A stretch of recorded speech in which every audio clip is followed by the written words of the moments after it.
In this question, it's about nuclide notations, so let's take note of that. A nucleus of an isotope of nitrogen N absorbs a neutron. It then decays into an isotope of carbon and emits X. What is X?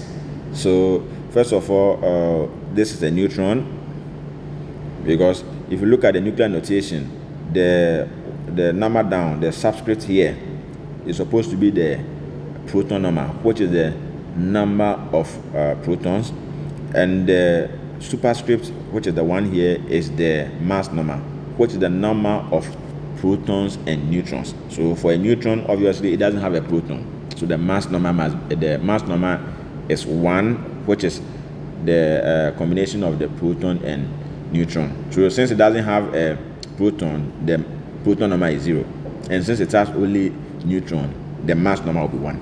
Okay, so let's keep note of that. In the same way, when I have a proton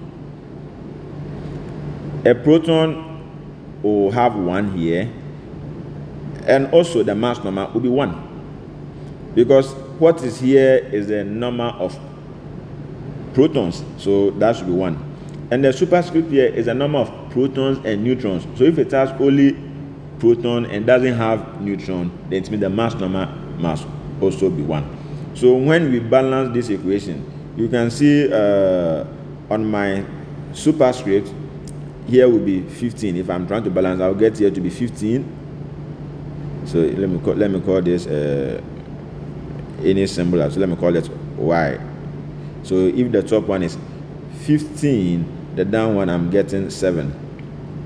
If I try to balance it, if I represent the whole equation by also Y, I can see that here will be 14, here will be 6. So what should be the superscript and the subscript, or what should be the mass number and the proton number, in such a way that I will get the same 15 and 17. So obviously here must be 1, here must also be 1 to be able to get the same 15 and then 7, because 14 plus 1 gives you 15, and 6 plus 1 gives you 7. So the only particle that will make this balance will be a proton. So therefore our answer is D.